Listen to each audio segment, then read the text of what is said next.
की, राधे रानी सरकार की। एक बार प्रेम से कथा आरंभ हो इसके पहले राधा शक्ति हृदय से बोलिए राधे राधे। मन को बिल्कुल शांत कर लीजिए, अपने अपने गुरु को प्रणाम कर लीजिए, ध्यान कर लीजिए और कृष्ण के चरणों में मन को रमा दीजिए। बिल्कुल शांत हो जाइए और भगवान श्री कृष्ण से निवेदन कीजिए, हम आपके शरण में आए हैं प्रभु, हमारा कल्याण करना। निश्चित कल्याण हो जाएगा, इसमें दो राय नहीं। नेमिषे निमिष क्षेत्रे ऋषयः शौनकादयः सत्रम सर्गाय लोकाय सहस्त्र सम्मास। यहाँ पर कथा कल आरंभ हो गई है भागवत की, प्रथम स्कंद चल रहा है और प्रथम स्कंद में सूत जी से शौनक जी ने 6 प्रश्न किए हैं। कल मैंने निवेदन किया, उस 6 प्रश्नों का उत्तर सूत जी दे रहे हैं और सूत जी ने कहा, ऋषियों ये प्रश्न आपने अपने लिए नहीं किया। संत को तो किसी चीज की आवश्यकता होती ही नहीं है, वो तो हर समय अपने मन को भगवान में रमा के रखता है। आपका ये प्रश्न संसारियों के लिए है, तो शांत होकर आप लोग इस प्रश्न का उत्तर सुने और इसी 6 प्रश्न में सारे भागवत की कथा हो गई है। 6 प्रश्न के उत्तर में क्या कहते हैं सूत जी? परम धर्म मनुष्य का क्या है? कहते हैं हमारा परम धर्म है भगवान के चरणों में प्रीति। लेकिन हम लोग भगवान से दोस्ती तो करते हैं, मंदिर में जाते हैं, लेकिन स्वार्थ लेके जाते हैं। हमें बेटा दे दो, धन दे दो, हमारी बीमारी मिटा दो, यही तो कहते हैं हम मंदिर में जाके। भगवान से प्रेम करने कौन जाता है, विचार करो। ऐसे बिरले ही होगा जो भगवान से मिलने जाता होगा, बाकी सब लोग तो भगवान से मांगने जाते हैं। अरे क्या मांगने जा रहे हो? उस अंतर्यामी को सब कुछ पता है कि तुझे क्या जरूरी है, वो बिना मांगे दे देगा। जैसे मान लो कि आप यहाँ के अपने गांव के किसी बड़े आदमी के घर पर जाओगे, कोई गरीब यदि जाएगा किसी करोड़ अरबपति के पास तो क्या मांगेगा? 2 जोड़ी बैल मांगेगा, खूब हिम्मत होगा तो 10 जोड़ी बैल मांगेगा। इस अपने औकात से मांगेगा ना कोई। लेकिन देने वाला, यदि देने वाले पर छोड़ दो कि सरकार आपको जो देना है दे दो, तो देने वाला तो अपने औकात के अनुसार देगा। तो तुम्हारी औकात है कि अधिक से अधिक 10 जोड़ी मांगोगे और देने वाले की औकात है कि कम से कम 100 जोड़ी बैल तो दे ही सकता है। तो भगवान के सामने जा रहे हो, थोड़ा सा मांग रहे हो, मांगना बंद करो, भगवान से प्रेम करने जाओ, मालो माल हो जाओगे। मंदिर में हम जाते हैं, मांगते नहीं, केवल दर्शन के लिए जाते हैं, भगवान से मिलने जाते हैं, मांगने नहीं जाते, मिलने जाते हैं। जाते तो हैं, मिलने जाते हैं। और इतना ही भगवान से कहते हैं, परमात्मा मेरे लिए जो अच्छा हो वही दे देना बस। यदि मांगना ही है तो मेरे लिए आपको जो अच्छा लगे वही दे देना। कितने लोग तो भगवान से जानते हैं क्या कहते हैं? आप मेरा काम कर दोगे ना तो हम 1.25 किलो लड्डू चढ़ाएंगे। आजकल मजदूर भी एडवांस लेता है और भगवान को हम मजदूर से भी कम आंकते हैं। विचार करो, हमारी सोच कितनी छोटी हो गई, बोलो। उस परमात्मा को गुलाम बना के कहते हैं मेरा काम कर दोगे तो हम तुमको देंगे। जो सारे संसार में लड्डू दिया है, जो जगत का सृष्टा है, उसे तुम 1.25 किलो लड्डू दिखा रहे हो। भगवान के अदालत में कभी पैरवी नहीं चलती, याद रखना। वहां पर भगवान यही देखते हैं कि भक्त की नीयत कैसी है, बस। तुम्हारा समान भक्त भगवान नहीं देखता कि तुम क्या लेके आए हो। पदार्थ के भूखे भगवान नहीं हैं, पदार्थ के भूखे संसारी हैं। संसारी खूब खिलाओ, चकाचक। भगवान तो भाव के भूखे, भगवान को भाव दो, पदार्थ संसारियों को खिलाओ। हम लोग तो उल्टा करते हैं, संसारियों को फटकारते हैं और भगवान के यहाँ ले जा करके दिखाते हैं, देखो हम कितने धनवान हैं। कितनी छोटी बात है कि भगवान को तुम दिखा रहे हो कि देखो हम कितने बड़े हैं, इतना सामान लेके तेरे पास आए हैं। ये हमारा छोटापन हुआ कि नहीं? सूर्य के सामने दीपक लेके खड़ा हो जाना कि हम तुमसे बड़े हैं। तो कहते हैं कि सब लोग सुरनर मुनिजन की यह रीति, स्वार्थ लाग करहीं सब प्रीति। लेकिन प्रेम निस्वार्थ होता है, और जहां प्रेम में स्वार्थ हो गया समझ लेना गड़बड़ी है। प्रेम देना सिखाता है, और जहां लेने की बात आ गई समझ लेना गड़बड़ी है। और एक सच्चा बात आपको बता दें, जो अंदर से भरा होगा, जो अंदर से रंगीन हो गया होगा, वो बाहर पोतना बंद कर देगा। और जो बाहर अधिक पोत रहा है, समझ लो अंदर से वो खाली है। बहुत बड़ा प्रमाण मैंने आपको बता दिया। अंदर से जो भर गया, उसको बाहर रंगने की तो फुर्सत ही नहीं मिलेगी। क्या करेगा बाहर रंग के? समाज को, संसार को क्या दिखाना है?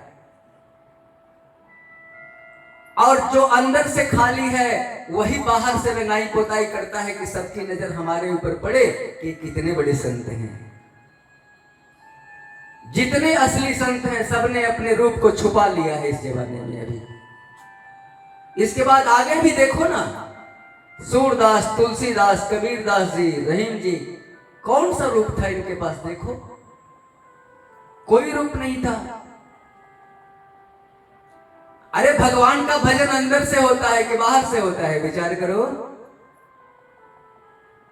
हम लोग चकाचौंध में फंस जाते हैं, और नकली सामान ही अधिक चमकता है। मार्केट में जब किनने जाओगे असली नकली, तो नकली सामान ही अधिक चमकता है, असली सामान में चमक कम होती है। क्योंकि नकली को तो बेचना है, वो अधिक चमकेगा। इसके बाद कहते हैं, सूत जी की ऋषियों 24 अवतार के बारे में आपने पूछा है भगवान के। हाँ, सोनक जी ने बोला कि हाँ सरकार, बताओ कि भगवान के 24 अवतार कौन कौन हुए। अच्छा ऋषियों, इस अवतार को थोड़ी कथा बढ़ने दो, आगे हम बता देंगे क्रमशः। तो आप लोगों को हम आगे बताएंगे 24 अवतार के बारे में। इसके बाद सोनक जी ने एक प्रश्न और कर दिया। देखिए, कथा को बिल्कुल समझाते हुए हम चल रहे हैं, क्योंकि भागवत आज हम तीसरे दिवस भी निवेदन कर रहे हैं। विद्वानों का अखाड़ा है, जब तक गुरु की कृपा नहीं होगी, वक्ता समझाने में कुशल नहीं हो पाएगा, समझा नहीं पाएगा। सोनक जी ने प्रश्न कर दिया। क्या प्रश्न किया? सरकार, जिस भागवत की आप चर्चा कर रहे हो, इस भागवत को लिखने वाला कौन? कौन इसकी रचना की, कब की, कहां की और क्यों की? देखिए कितना सुंदर प्रश्न है। सोनक जी ने प्रश्न किया और सूत जी ने उत्तर देना आरंभ किया कि सुनो ऋषियों, मैं बता रहा हूं किस भागवत की रचना किसने की, कब की और क्यों की। सूत जी कहते हैं, ऋषियों, श्री कृष्ण द्वैपायन वेद व्यास जी का प्राकट्य कलयुग के आरंभ में हुआ। श्री कृष्ण क्यों कहा गया वेद व्यास जी को? श्री कृष्ण द्वैपायन, वेद व्यास। तो वेद व्यास का अर्थ तो मैंने आपको बता दिया, वेद जोड़ व्यास। वेद का अर्थ होता है ज्ञान, व्यास का अर्थ होता है संपादित करने वाला। श्री कृष्ण द्वैपायन, कृष्ण क्यों लगाया गया? इसलिए कि वेद व्यास जी सांवले थे, कृष्ण जैसे थे। द्वैपायन क्यों कहा गया? इनका प्रगटीकरण एक द्वीप पर हुआ था। किससे हुआ था? पराशर ऋषि और मत्स्यगंधा के संयोग से एक अच्छा मुहूर्त बन रहा था। पराशर जी को मत्स्यगंधा नाव पर पार कर रही थी, पराशर जी ने सोचा करे इस समय जो पुत्र होगा वो बहुत प्रभावशाली होगा, भूत वर्तमान भविष्य का दृष्टा होगा।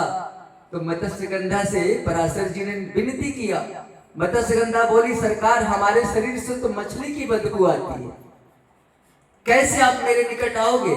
तो पराशर जी ने कहा कि तेरे बदबू को हम समाप्त कर देते हैं, और खुशबू में उस बदबू को बदल दिया पराशर जी।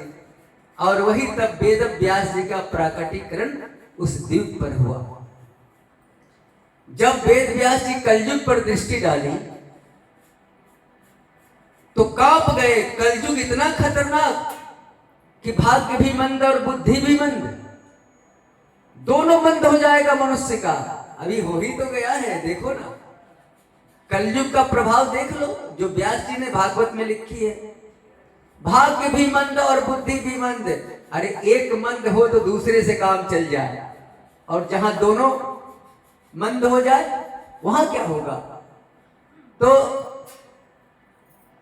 व्यास जी ने सोचा संसार के प्राणियों के लिए कुछ करना चाहिए। क्या किया? 4 वेद की रचना की, एक वेद का 4 विभाग बनाया। वो 4 विभाग कौन कौन बने? ऋग्वेद, सामवेद, यजुर्वेद, अथर्ववेद। लोगों ने वेद पढ़ना शुरू तो किया, लेकिन कम ज्ञानी लोग थे, पढ़े लिखे कम थे। वेद में इतने कठिन कठिन शब्द थे कि अर्थ लगाना मुश्किल था। इसीलिए व्यास जी ने वहां कंडीशन लगाई कि शूद्र और स्त्री को वेद पढ़ना मना है। शूद्र कौन? जो अज्ञानी। स्त्री कौन? जो केवल चौके बेलने में रहती है।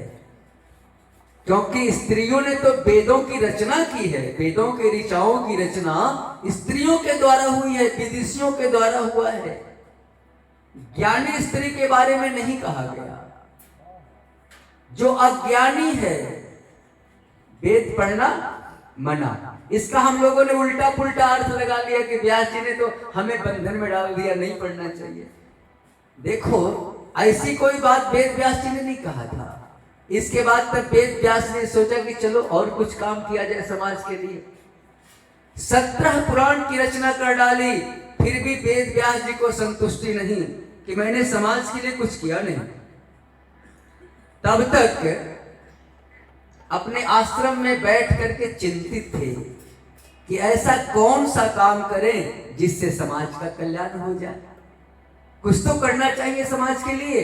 और याद रखो, हम लोगों को भी समाज के लिए कुछ करना चाहिए। केवल अपने पेट भरने के चक्कर में पड़े हो तो अंत में कुत्ता बिल्ली बन जाओगे। पूंछ हिलाते रहोगे और रोटी मिलता रहेगा, खाते रहोगे।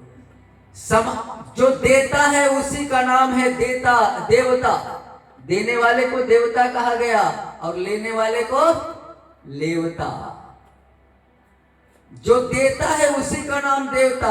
वृक्ष हमें ऑक्सीजन देती है, गंगा जी हमें जल देती है, भगवान सूर्य हमें धूप देते हैं, पृथ्वी माता हमारी भार सह रही है, भोजन देती है, संत महात्मा हमें ज्ञान देते हैं। सब लोग तो दे रहे हैं भैया, और सबका कर्ज तुम लेके जाओगे तो विचार करो कि अगला जन्म तुम्हारा कैसा होगा। कर्ज लेके जो मरता है, अपने आप सोच लीजिए, इसमें हमें क्या कहना है। तो सबका तुम लेके चले जाओगे, तुम क्या देके जा रहे हो? किसी ने चौकी बनाई है, उस चौकी पर तुम बैठ रहे हो। किसी ने भोजन बनाने का तरीका सिखा दिया तो तुम रोटी दाल बना रहे हो। तुम क्या देके जा रहे हो? सबको सोचना चाहिए। लेके जाओगे तो कर्ज चुकाने के लिए फिर आना पड़ेगा गधा और बैल बनके। इसीलिए कहा गया है, एक संत के पास एक व्यक्ति पहुंचा और वो बोला, बाबा हम अगरबत्ती नहीं दिखाएंगे, माला नहीं जपेंगे, कुछ ऐसा बता कि हमारी मुक्ति हो जाए। महात्मा बोले, अच्छा तू पूजा पाठ नहीं करेगा? ना बाबा, उतना फुर्सत नहीं है मेरे पास। इसके बाद भी मुक्ति चाहता है, डिमोशन नहीं प्रमोशन चाहता है। वो व्यक्ति बोला, बाबा प्रमोशन ना हो सके तो कम से कम डिमोशन भी ना हो। मनुष्य का तन मिला है तो अगले जन्म कम से कम मनुष्य का तन मिल जाए। तो उस महात्मा ने कहा, जा बेटा, केवल तू देना सीख लेना, देना बस, जा। तेरा अगला जन्म मनुष्य का हो जाएगा। इसी को राम कथा में तुलसी बाबा ने लिखा, परहित सरिस धर्म नहीं भाई। अब विचार कीजिए कि हम लोग क्या कर रहे हैं, विचार कीजिए, सोचिए, क्योंकि हम तो अपनों से अपनी बातें कर रहे हैं। हम तो कोई प्रवचन करता है नहीं, हमारे पास तो कोई दाढ़ी जाता चंदन टीका भी नहीं है। जैसे आप हैं वैसे हम, ये थोड़ी देर के लिए हमारी वर्दी है, जैसे पुलिस की वर्दी होती है ना, दरोगा की वर्दी, एसपी की वर्दी, थोड़ा सा वर्दी पहन के आ गए लाल पीला, इसके बाद नीचे उतरे, वर्दी को खोल के रख दी। जैसे आप वैसे हम तो आपसे छोटे हैं, आप बड़े हो। चौकी पर बैठ के हम आपको जगा रहे हैं, हम चौकीदार हैं। आप जमीन पर बैठे हो, आप जमींदार हो। अलग जगा रहे हैं, जगिए जगिए जगिए जगिए, उठ जाग मुसाफिर भोर भयो, अब रैन कहाँ जो सोवत हैं, जो सोवत हैं सो खोवत हैं, जो जागत हैं सो पावत हैं, उठ जाग मुसाफिर भोर भयो। हम तो अलग जगा रहे हैं, चौकीदार हैं, पहरा दे रहे हैं, जगिए जगिए जगिए। आज तीसरे दिन भी जगा रहे हैं, 7 दिन तक जगाएंगे। एक बार बोलिए राधे राधे। चलिए एक भजन का आनंद लीजिए, फिर कथा में आगे चलते हैं।